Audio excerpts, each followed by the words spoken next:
Monsieur Abdelaziz Gane, bonjour. Bonjour Souhila Hachmi, bonjour à vous, aux auditeurs de la radio Algéchien 3 et merci pour l'invitation. Alors, conformément aux orientations du président de la République lors du dernier Conseil des ministres qui s'y tenu il y a 2 jours, l'année 2023 sera décrétée l'année de la qualité pour une plus grande compétitivité. Inch'Allah, donc on se réjouit de cette décision de Monsieur le Président de la République. Ça nous reconforte un peu dans tous les efforts que nous sommes en train de faire au ministère de l'Industrie. Ça va permettre donc une mobilisation de tout le monde, de tous les secteurs. C'est ce qu'on cherche, donc ce qu'on cherchait depuis longtemps au ministère de l'Industrie, que tout le monde adhère à la politique qualité, à la qualité de manière générale dans toutes les activités de tous les secteurs, Inch'Allah. Donc nous sommes prêts sur un bon nombre donc, de choses pour accompagner donc, cette dynamique, mais il y a certaines lacunes qu'il faudra qu'on comble plus vite. D'ailleurs, là aussi, Monsieur le Président de la République a donné des instructions, elles sont claires. Inch'Allah, on va travailler côte à côte, notamment avec le secteur de l'enseignement supérieur, celui des startups et d'autres, donc pour justement arriver à cette étape donc de faire de la qualité un moyen donc de gouverner, un moyen de faire face au marché qu'on est en train de convoiter. Alors, pour assurer bien sûr cette qualité, il faut une coordination intersectorielle pour mettre fin aux lacunes, puisque vous les avez soulevées, Monsieur Gand. Tout à fait. Donc, de par la distribution des rôles donc, dans le gouvernement, il y a selon donc, les missions et attributions du ministre de l'Industrie. C'est le coordinateur, donc le coordonnateur numéro 1 de cette activité. Donc, il est responsable de la production et du suivi donc, de tout ce qui est normes, de tout ce qui est réglementation technique et qui définit un peu les contours de la qualité des produits et des services. On a 4 ou 5 organismes sous tutelle qui constituent le cœur ou l'ossature de ce que nous appelons l'infrastructure nationale de la qualité. Et donc, on est en train de jouer ce rôle, tant bien que mal, mais comme j'ai dit, il y a des volets ou des aspects qui sont mieux préparés que d'autres. On est en train de s'atteler donc à rattraper les retards, à colmater les brèches et surtout essayer donc de se mettre donc à niveau de ce qui se passe à l'international. Mais quand on parle de rattraper des retards, quand on parle de lacunes constatées aujourd'hui, c'est l'infrastructure qualité qui fait défaut aujourd'hui, Monsieur Abdelaziz Gane, c'est-à-dire sa répartition à travers tout le territoire national pour, bien sûr, le contrôle de tous les produits sans exception. On ne parle pas seulement des produits de consommation, mais on parle également des produits industriels et agricoles également. Il y a deux aspects. Donc, quand on parle d'infrastructure qualité, c'est une chose. Quand on parle de contrôle, c'en est une autre. Donc, je reste peut-être dans mon coin, donc, qui est l'infrastructure nationale de la qualité. Là, sur le plan institutionnel, tout y est. Nous avons un organisme, donc, pour avoir une infrastructure qualité, donc, digne du nom, il faut avoir au moins 4 fonctions essentielles. Donc, la normalisation. Nous avons donc un institut national de normalisation. Nous avons une collection de normes qui avoisine les 11 000 normes en vigueur. Et nous produisons, bon an, mal an, entre 700 et 1000 normes. Donc sur ce plan, nous sommes à l'aise. Nous sommes également, à travers l'Institut algérien de normalisation, membres donc, de l'ISO. Nous sommes correspondants donc, de plusieurs organisations en la matière, notamment l'ISO, où on est membre donc, à part entière, la Commission électrotechnique internationale, et nous avons des conventions avec d'autres organismes de normalisation, à l'image de l'ASTM par exemple. Donc le problème de normes ne se pose pas. Si la norme qui est convoitée par l'entreprise ou l'opérateur économique et fait partie de la collection NA, donc norme algérienne Allahumma barik, si elle n'existe pas, on peut toujours l'avoir dans les 5 minutes qui suivent la demande parce que c'est juste une petite demande électronique et on a la norme de quelques producteurs de normes qu'elle soit. Le deuxième pilier ou le deuxième donc, organisme qui fait l'infrastructure nationale de la qualité, c'est l'organisme d'accréditation. Alhamdoulilah, Al-Girac, donc Al-Girac, donc vous connaissez avec M. Al-Girac Boudissa, et M. Boudissa. Donc qui en nous avons, a parlé beaucoup. oui, donc nous avons un organisme algérien donc d'accréditation. La pratique dans le monde, c'est un organisme par pays. Nous avons le nôtre. Il a fait l'effort nécessaire pour se faire comment dire, reconnaître par ses pairs, notamment Au niveau international. au niveau international, donc ILAC, International Laboratory Accreditation Conference, ou bien au niveau régional avec ses homologues de European Accreditation. Donc sur ce plan, nous sommes à l'aise également et on a posé notre dossier pour, on va présenter plutôt notre dossier pour une reconnaissance IAF, donc International Accreditation Forum, et on aura bouclé la boucle en matière d'accréditation. Donc là, le deuxième élément de l'infrastructure nationale de la qualité existe également. Le troisième, c'est un organisme qui s'occuperait de la métrologie. Donc nous avons jusque-là l'ONML, l'Office national de métrologie légale, qui lui agit particulièrement et globalement sur la métrologie obligatoire, donc le contrôle légal.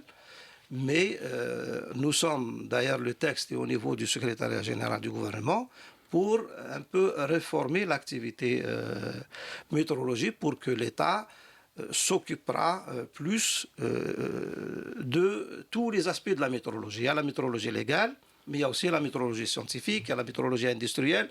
Et c'est justement cette métrologie industrielle peut-être qui fait défaut, qui pose des petits problèmes quand on a enclenché des démarches d'accréditation ou des démarches de certification. Nous sommes en train de mettre en place donc les réglages nécessaires, donc, parce que nous avons adopté il n'y a pas longtemps donc, une nouvelle loi donc, sur la métrologie, enfin la 1709. Cette loi, elle instaure un système national de métrologie, un système entier qui s'occuperait de tous les aspects de la métrologie et de tous les acteurs de la métrologie, de sorte à ce que l'infrastructure nationale de la qualité soit de plus en plus complète. Et donc celui qui se mettrait dans cette direction ou dans cette démarche d'assurance qualité est la réponse à tout. Là où le pays, justement, là où je parlais de lacunes, je parle un peu de... Donc, nous présentons une certaine faiblesse. C'est ce que nous appelons les organismes d'évaluation de la conformité. Donc pour aller à la conformité, il y a un producteur et un consommateur. Entre les deux, il faut qu'il y ait quelqu'un qui dit ou qui certifie que ce produit ou cette prestation ou ce service est conforme à une norme ou à un référentiel donné. Mais qui doit assurer, bien sûr, là, ce justement... contrôle par ces organismes un peu évaluateurs? Est-ce que ça doit être des organismes indépendants ou toujours relevant un peu de l'État? Alors, je m'explique un peu aussi. Là-dessus, il y a deux aspects. Donc, dans la qualité, nous avons deux sphères. La sphère volontaire, celle qui obéit à la norme et c'est chacun... Inscription volontaire, oui. Inscription volontaire. C'est et clair. La sphère réglementaire, là où on a imposé ou l'a instauré des spécifications ou bien des... comment dire, la qualité d'un produit a été définie par un règlement technique parce qu'il y a un problème, il risque d'y avoir un problème sur la santé, sur l'environnement ou sur la sécurité. Là, les choses, les spécifications, les caractéristiques d'un produit deviennent obligatoires et obéissent à un minima donc d'innocuité pour le consommateur. Là, le contrôle, effectivement, il échoue donc à l'État et à ses différents services de contrôle. Mais pour la sphère volontaire, tout se fait effectivement de manière volontaire. Donc nous avons un producteur, comme j'ai dit, un consommateur. Entre les deux, il y a un organisme qui tierce partie, qui travaille selon des normes et qui lui aussi, pour prouver ou pour démontrer de sa compétence, il est obligé d'aller s'accréditer. Mais c'est un organisme indépendant ou qui relève de l'État? Ça peut être les tout. Mais la règle, c'est un organisme indépendant, quand bien même il est... il est accrédité comme tel, comme organisme évaluateur. Voilà. Alors, vous l'avez déjà déclaré que la certification conformité, propriété industrielle, c'est des concepts clés pour une entreprise concurrentielle. On en a besoin aujourd'hui puisqu'on veut s'inscrire dans l'émergence et adhérer bien sûr au pays du BRICS. Oui, bien sûr. C'est Parce devenu que, aujourd'hui une condition, même pour placer ses produits à l'international, tout à fait. dans les Donc, deux sens, hein, parce que import et export. un produit qui est connu, il y a déjà un lien ou une dépendance établie entre le consommateur et le producteur, ça ne pose pas de problème parce qu'il y a une certaine confiance qui est établie. Mais vous atterrissez dans un marché, vous êtes nouvelle dans ce marché, vous Très avez un normé. nouveau.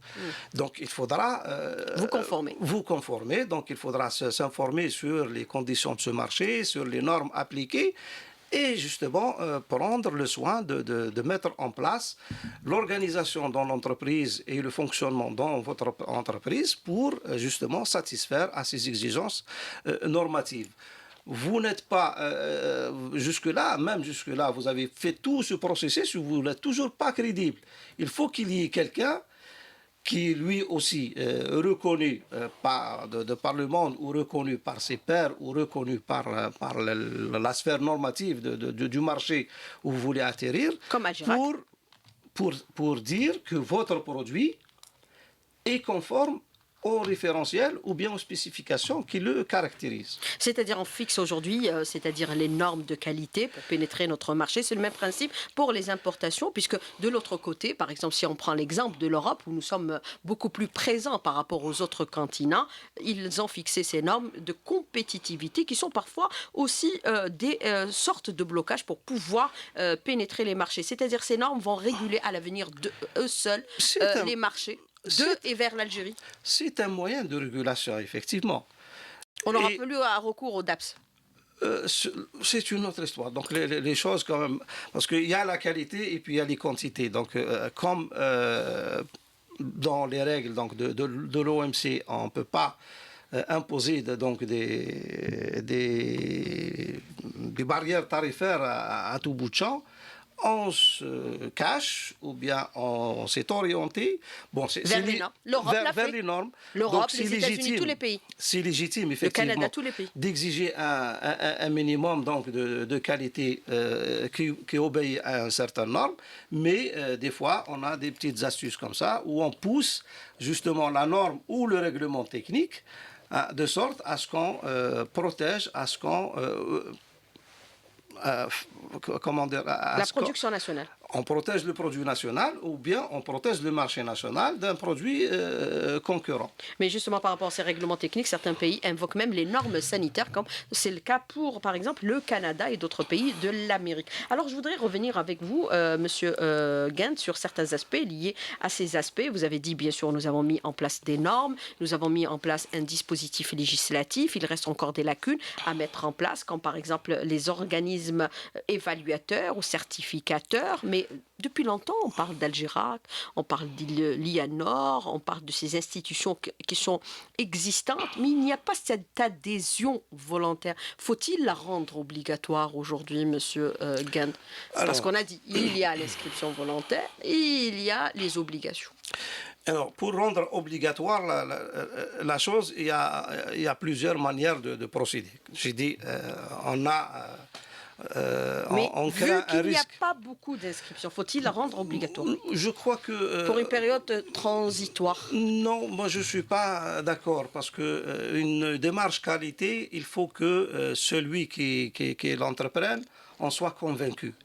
Il faut qu'il y ait donc cet élan volontaire ou volontariste sur le sujet. Mais pour rendre obligatoire, effectivement, c'est aux utilisateurs de produits ou de services de baliser un peu les espaces où on ne peut pas faire de concessions. Prenons la santé, par exemple. Pour Les laboratoires de contrôle? Les laboratoires de contrôle ou même les produits, les dispositifs médicaux, le médicament lui-même. Alhamdoulilah, en Algérie, on a une agence du médicament et des institutions de la santé qui veillent au grain. Mais pour certaines choses, il faut que les critères minima soient définis et il y a d'ailleurs une agence d'homologation de dispositifs médicaux. C'est un peu le rôle. Donc, le schéma idéal serait que chaque secteur puisse avoir les moyens d'homologuer les prestations ou bien les produits qui lui sont destinés. Alors, Monsieur Abdelaziz Gane, je voudrais revenir avec vous sur plusieurs aspects, bien sûr, qui concernent cet aspect extrêmement important pour la compétitivité de nos produits, aussi bien au niveau national qu'au niveau international, puisque les consommateurs sont devenus extrêmement exigeants. Alors, pour la métrologie, concernant le texte relatif aux attributions de cette entité, vous l'avez déclaré dans la première partie, il est au niveau du secrétariat général du gouvernement pour son adoption et sa soumission au niveau du gouvernement. Qu'est-ce qu'il prévoit en termes de changement, de façon claire, Monsieur Gant? Ce texte qui prévoit donc la création d'une nouvelle entité qui s'occuperait de la métrologie, il prévoit d'abord de s'occuper de tous les types de métrologie. Donc j'ai dit tout à l'heure qu'il y a 3 volets, la métrologie légale, et jusque-là on n'a jamais eu de problème en Algérie parce qu'on a un organisme qui s'en occupe. Et puis il y a tout ce qu'on appelle métrologie fondamentale ou scientifique, donc la recherche dans le domaine, donc le laboratoire. Et la métrologie industrielle, donc qui permet justement, c'est là où on doit faire beaucoup d'efforts parce que la demande est grande et elle ne cesse de grandir vu la dynamique donc industrielle enclenchée et future également. Et future, donc l'ambition de notre industrie. Et il faut donc changer ce rythme donc de s'occuper de la métrologie. C'est pourquoi il est nécessaire donc de revoir le fonctionnement de cet aspect ou bien de cette activité essentielle à l'infrastructure nationale de la qualité. Nous avons donc établi donc mis en place une loi. Cette loi, c'est celle donc, qui instaure le système national de la métrologie. Et donc, dans ce système national de métrologie, c'est cette entité-là qui en sera la pierre angulaire, dans la mesure où elle aura aussi, entre autres charges, de détenir des étalons nationaux. Donc, les étalons nationaux de référence. Donc, c'est pour tous les produits. Pour toutes les grandeurs de mesure. Donc, il y en a 7 du système international. Donc, on doit avoir ces étalons de référence, lesquels étalons de référence seront raccordés justement auprès du BPM, donc le Bureau international des poids et mesures, et donc raccordés à la chaîne de mesure internationale. Après, entre l'étalon national et l'industrie et le consommateur, il y aura des étalons intermédiaires, mais il y aura aussi des laboratoires intermédiaires de référence qu'on va mandater, qu'on va accréditer. Et c'est un peu là, je disais, la première grande balise du système national, donc la grande composante du système national de météorologie qui compte aussi d'autres éléments, donc à l'image du Conseil national de la météorologie, le système donc adopté d'instruments de mesure, plutôt de grandeur de mesure, qui est le système international, donc le kilogramme, le mètre, la seconde, le hertz pour les fréquences, la mole pour la quantité de matière et le degré Celsius pour la température.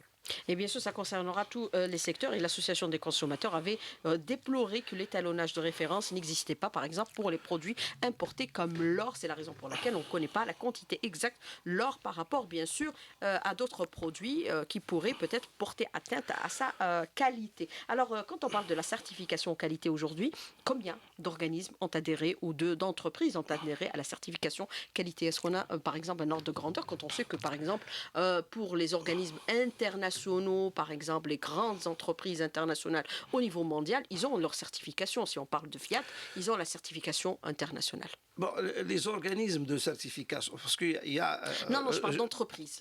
Les entreprises...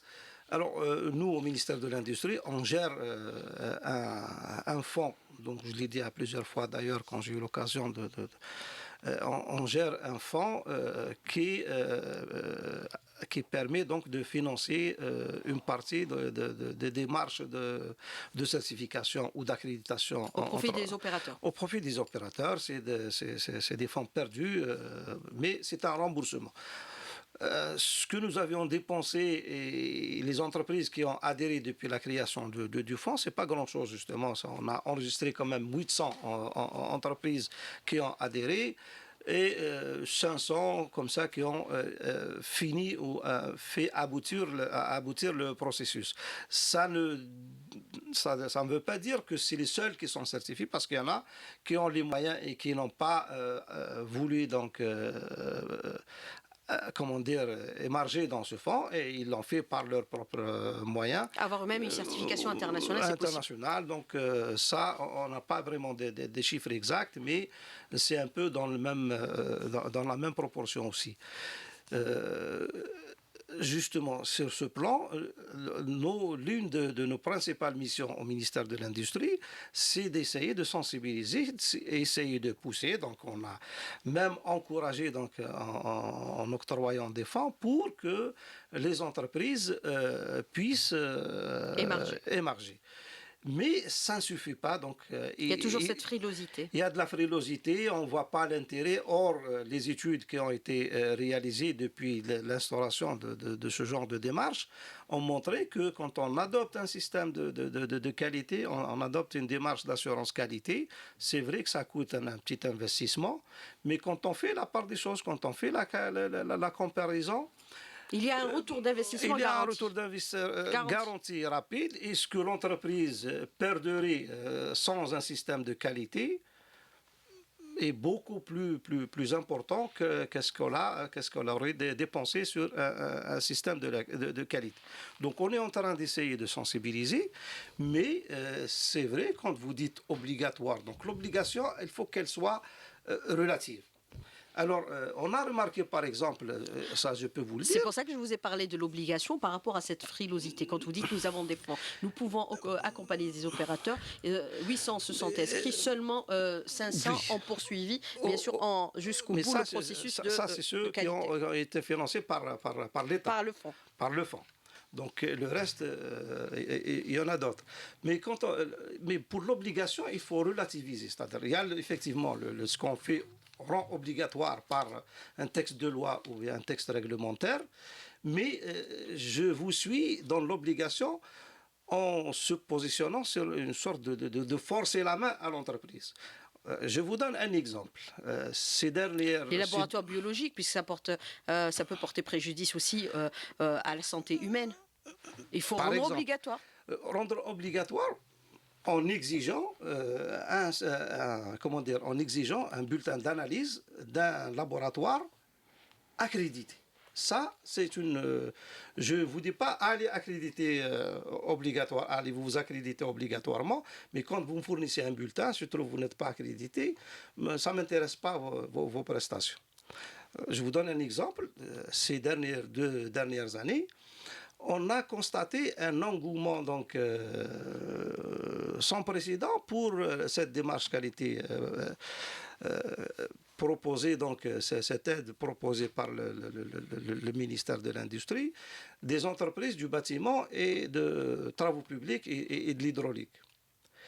Et quand on s'est renseigné sur le pourquoi, donc on a essayé de comprendre, c'est parce que ces organismes-là, dans les appels d'offres, on exige des entreprises qui sont certifiées ISO 9000, donc le management de la qualité, ou bien quand on veut obtenir un certificat donc de capacité de ces entreprises, donc la classification de 1 jusqu'à 9, par exemple pour les travaux publics, le passage ou bien la montée en grade est subordonné à la certification.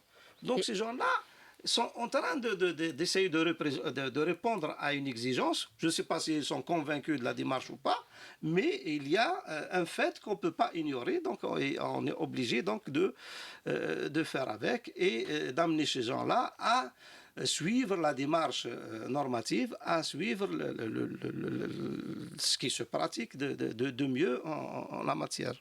Alors justement, la certification en qualité touche tous les secteurs sans exception, même bien sûr la réalisation des routes qui doivent être certifiées.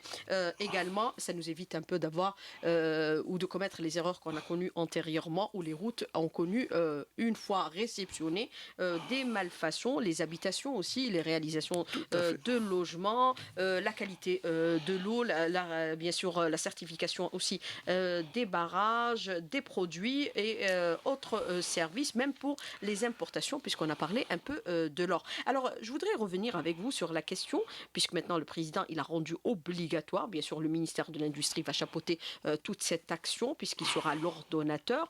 Les laboratoires de qualité, aujourd'hui, il va falloir les démultiplier, les mettre, c'est-à-dire on a un laboratoire de qualité, il faut que le pays soit bien sûr doté de laboratoires de qualité qui doit réaliser ces laboratoires de qualité. Alors, Monsieur les laboratoires Gant, de qualité, il faut vraiment les démultiplier. à Il travers tout le faut, territoire national. à travers tout le territoire, Parce qu'on ne peut peut-être pas pas, arrêter les flux. peut-être pas tout type de laboratoire, mais il faut qu'on puisse disposer d'un nombre suffisant de D'un réseau laboratoires, important. d'un réseau important pour répondre d'abord à nos besoins en matière donc comme vous l'avez La gestion des flux. la gestion des flux, mais aussi Commerciaux. le besoin de permettre à un opérateur, à un industriel ou à un individu lambda d'être sûr de la qualité de son produit ou d'un produit, d'une matière qu'il a envie d'expertiser. Il faut qu'il puisse avoir le moyen de le faire sur le territoire national et le plus rapidement possible et avec la meilleure des prestations. Et quand on importe un véhicule, on est soumis bien sûr à la vérification des ingénieurs des mines, c'est-à-dire les normes existaient Oui, déjà. ça c'est une sorte d'homologation. Les C'est normes, une homologation non, qui je vous existait ai depuis dit, longtemps. Madame Souhila El Hachmi, les normes n'ont jamais constitué un problème. Mais ça s'applique aux citoyens, visiblement, Ça quand on importe s'applique un à tout véhicule. le monde, donc, Mais normalement, ça devrait la s'appliquer. norme, ça reste justement le problème de celui qui veut l'utiliser. Mais les normes, on en a. Il y aura jamais de problème, ça je peux le certifier, le dire et le redire. C'est les utilisateurs des normes qu'il faut qu'on multiplie, et c'est ceux qui vérifient que la norme a été respectée qu'il faut qu'on multiplie aussi. Donc, j'adhère entièrement à l'idée qu'il faut démultiplier donc, le nombre de laboratoires. On a fait un petit calcul comme ça, donc une petite estimation quand on regarde justement pour rien que pour l'aspect contrôle ou le contrôle des flux, comme vous l'avez dit, pour couvrir tous les types de produits qui viennent et qui partent. Il faut une petite moyenne de 400 laboratoires accrédités. Il faut 400, un réseau de Quelque 400 chose comme laboratoires. ça. Donc là, on n'est même pas à 25% de ce chiffre. C'est vrai qu'il y a un engouement aussi pour l'accréditation. Les gens sont en train, donc ils ont compris l'enjeu de la chose. Même pour l'accréditation, il y a aussi ce fonds d'aide qui permet à l'accrédité de se faire rembourser à hauteur donc à un taux de 80% et à hauteur de 3 millions de dinars entre l'accréditation et l'accompagnement à l'accréditation. Et là, pour combler ce déficit, pour arriver aux 400, les laboratoires existent, mais c'est le laboratoire accrédité qui n'existe pas. Je vous donne un exemple. Une fois, on a organisé un événement au niveau de l'université de Babzouar, et le recteur de l'époque me disait qu'ils ont 72 plateaux techniques. Moi, si j'arrive à accréditer ces 72 plateaux techniques donc, qui contiennent plusieurs laboratoires, j'ai déjà un quart de ce qui me reste à réaliser en matière donc, de réseau de laboratoires. Mais ces 72 plateaux techniques au laboratoire, on a besoin d'un financement. Donc il faudra peut-être, et là, c'est pour ça que tout à l'heure je disais que je me réjouis donc de la décision de M. le Président de la République, parce que ça va nous permettre donc d'avoir cette adhésion, donc que tout le monde se mette au travail, et puis peut-être les choses, la partie sera un petit peu plus facile face à nos collègues du ministère des Finances pour lâcher des fonds. On a besoin d'argent, on a besoin de fonds, de financer plusieurs choses.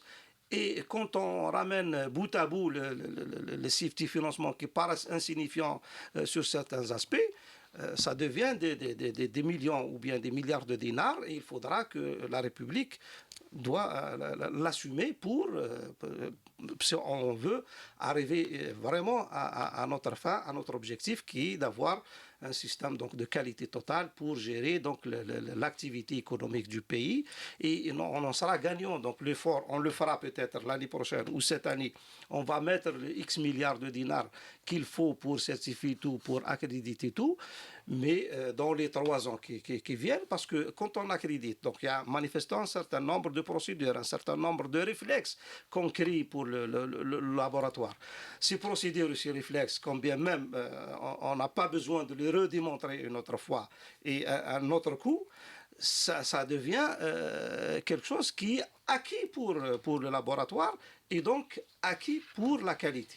Mais justement, par rapport à ce retard que nous connaissons aujourd'hui, sur les 400 laboratoires dont nous avons besoin, 25% sont fonctionnels. D'ailleurs, M. Boudissa l'avait souvent déploré par rapport à cette accréditation qualité qui parfois fait défaut et qui peut aussi causer des morts. Et on l'a vu bien sûr avec les chauffages qui ne sont pas contrôlés, qui recèlent bien sûr des anomalies. C'est ce qui a provoqué des asphyxies. Et le président a réagi sur cette question précisément pour sauver des vies et d'autres vies également, même pour les routes, quand elles sont mal faites. Alors, autre aspect que je voudrais aborder avec vous, vous avez bien sûr parlé de la nécessité de débloquer des fonds de part et d'autre, c'est-à-dire maintenant, il faut une mutualisation d'actions entre les différents départements ministériels, puisque vous êtes le secteur ordonnateur. Vous êtes en charge de ces aspects. Et le président vous a mandaté. Coordonnateur, effectivement. Oui, mais le président vous a mandaté pour mettre en place. Sur Hilal Hachmi, il faut des efforts et il faut des moyens. Il faut toujours un pivot. Hein. Bien sûr, là, mais on compte bien jouer notre rôle, ça, on ne va pas baisser les bras. Alors, par exemple, je vous donne un exemple. La galbe, il y a de la malchance qui nous est... Alors, je vous donne un exemple. En 2015, on devait lancer, donc on a lancé 2 chantiers. Le premier chantier, c'est la maison de la qualité, donc c'est le siège de l'infrastructure nationale de la qualité. C'est un joli bâtiment de 8 étages en U à Bellecour qui va régler le problème des sièges de ces organismes. Donc pour pouvoir discuter donc même avec leurs pairs, il faut des moyens, il faut des lieux accueillants pour le faire. Et on avait aussi à lancer le projet de réalisation du laboratoire national de référence en météorologie. Déjà, le projet existe en 2015. Trac, il y a eu la chute des prix des pétroles et vous vous souvenez donc de la décision du gouvernement de l'époque de geler tous les projets. Mais ça, c'est des projets cruciaux. Maintenant, il faut faire la part des choses entre les projets qui sont cruciaux et les projets qui sont facultatifs. C'est un projet crucial. Mais c'est pour ça que je vous ai dit, il faut faire... couru pour faire la distinction entre les deux. Donc on nous a opposé est-ce qu'on va acheter des médicaments ou là on va vous réaliser votre laboratoire. Donc en 2015, la situation financière était vraiment impossible. Maintenant, il est peut-être possible donc de relancer. On a demandé à relancer et on va le faire. Mais il y a des priorités, bien sûr, dans la construction des politiques publiques. Alors, autre question, Monsieur Gant, c'est celle de l'auditeur qui vous dit on n'a pas les moyens pour contrôler la conformité des détecteurs de CO2. C'est le cas ou pas le cas aujourd'hui ? C'est le cas ou pas le cas? Non, je ne crois pas que c'est le cas. Donc, le problème... Quand c'est un produit qui est dans le commerce, qui est commercialisé, il faut qu'il y ait cette chaîne d'accréditation, de certification. Tout est accrédité. Mais sinon, sur le plan technique, il y a pas mal de laboratoires qui peuvent le faire. Mais le schéma général, ça devrait reposer sur ça, sur certification, accréditation. Mais la norme algérienne, à quoi répond-elle? Puisque vous avez cette question de l'auditeur qui vous dit la CACOBAT est un établissement public du ministère du Travail qui est certifié ISO, SMI, SST et environnement, 9000 V en 2015 déjà. Il y a eu la certification 17 000 et 45 000. Oui. La norme algérienne, elle répond à quoi? Comment ça, la norme algérienne? C'est-à-dire ailleurs, c'est une norme 1900, 1700, c'est une norme, donc on a le droit, donc du moment que nous sommes, j'ai expliqué, c'est-à-dire sur un emballage, qu'est-ce qu'on doit retrouver pour savoir que ce produit est accrédité qualité, hein, et il a eu la norme qualité? Bah, c'est À chaque... à chaque producteur. Donc, et là, c'est un peu la Non, réglementation par sur le. rapport à ce que vous allez mettre en place au niveau de votre département ministériel, ou ce que On vous mettez en aura. place. Alors, pour ce qui est Moi, de. consommatrice, je Oui, vais oui, oui. reconnaître le Pour ce produit. qui est, tout ce qui est réglementation technique donc obligatoire. Donc là, ce qu'on va trouver, c'est CA, donc normalement CA. conformité algérienne.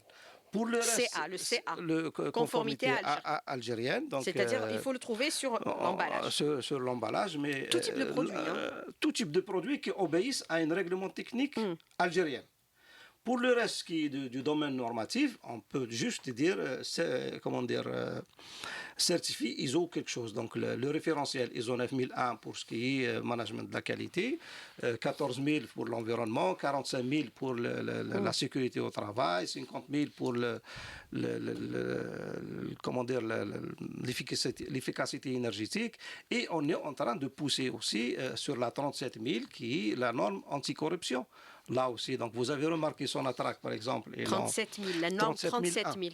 Voilà. 37 001. Donc c'est la certification des organismes ou des organisations pour avoir un système de prévention contre la corruption. Là, ça serait magnifique si tout, parce que déjà, limiter la corruption, que ça devienne une culture de l'entreprise, de s'interdire d'aller corrompre X ou Y pour vivre, c'est quelque chose de magnifique. Eh bien oui, ça permettra bien sûr de respecter des normes sur le plan réglementaire, sur le plan technique et sur le plan aussi moral. Et ça, c'est important. Monsieur Gend, alors on a vu que sur certains produits qui sont importés, vous avez bien sûr la certification UE, c'est-à-dire Union européenne. Nous aurons la certification CA, c'est-à-dire certification algérienne. Conformité algérienne sur nos produits. Alors, il faut accélérer la cadence 2023. Ça doit être exécuté, monsieur Gend, parce tout à fait. on en parle depuis des années et des années. Et alors, sans ces certifications, même le produit peine à pénétrer certains marchés. Tout à fait, parce que bon, peut-être pour notre marché, c'est pas tellement sophistiqué que. Oui, à un moment donné, nous étions pratiquement qualifiés de bazar du monde. Hein. Tout maintenant, à fait. Donc, l'OLA a été né, mais donc 2023 a été déclaré donc l'année de la qualité. On va faire tout pour que ça soit l'année de la qualité, pour que tout ce qui a été constaté et remarqué comme lacune donc, doit être colmaté, donc toutes les entraves qui empêchent l'instauration d'un système, donc d'une politique nationale qui garantirait la qualité des prestations et des produits pour les consommateurs algériens et qui feront un peu le passeport de ces produits pour les marchés étrangers seront mis. Donc tous les efforts seront mis. Donc souvenez-vous, Madame Souhila Hachmi, la première invitation. On avait commencé avec les cimenteries. La première émission à laquelle j'ai été invité, donc ça remonte quand même à 3 ou 4 années. Même plus. Pour instaurer justement les journées algériennes de la qualité et de l'innovation. On va revenir avec ça, Inch'Allah. Le texte est en train d'être préparé, donc il est pratiquement pris et il subira donc les vérifications d'usage, mais on fera de sorte qu'il y ait des événements à longueur d'année, qu'il y ait des activités à longueur d'année pour sensibiliser, pour convaincre et pour forcer la main s'il le faut. Je déplore effectivement, comme tous les Algériens, ces décès dus au monoxyde de carbone. Mais il faut qu'on mette effectivement le holà. Mais la responsabilité, elle est partagée. Il y a même des accidents de la circulation par rapport à la non-conformité de la réalisation des routes ou la non-conformité d'un véhicule ou la non-conformité de l'apprentissage d'un conducteur aussi. Oui, mais vous avez aussi la pièce de rechange parfois qui ne répond pas aux normes. Tout à fait. Enfin, qui ne répond pas aux normes ou qui a été contrefaite. Là, il faudra même des laboratoires biologiques qu'on instaure ce système et qu'il sera vraiment total. Vous travaillerez avec l'ensemble des ministères sans exception, parce que la norme et la qualité concernent tout le monde, tout, même les bâtiments réalisés, les routes, les produits agricoles, sanitaires, même l'eau et l'hydraulique, même l'air, la qualité. Qu'on respire, il faut qu'il obéisse à certaines normes. Et il y a C'est-à-dire, on peut dire aujourd'hui, il y a un taux, on a un taux de CO2 élevé. Ne prenez pas vos voitures aujourd'hui, comme ils le font en Chine, par exemple. Ou les Américains pour également. ça, alhamdoulilah, le ministère de l'Environnement, il veille au grain, mais il faudra que ces choses soient automatiques, soient volontaires, et puis que le citoyen ou le consommateur continue à avoir de l'éveil en la matière et à se défendre pour ses propres intérêts. Et bien sûr, et c'est pour aussi assurer la sécurité des consommateurs. Et le président veille au grain. Il accélère aujourd'hui la cadence et tant mieux. Tant mieux et on est prêt pour suivre la cadence. Qu'il bouscule les ministères. Monsieur Abdelaziz Gand, merci d'avoir répondu à nos questions et d'avoir été en direct avec nous ce matin. Bon week-end, à bientôt.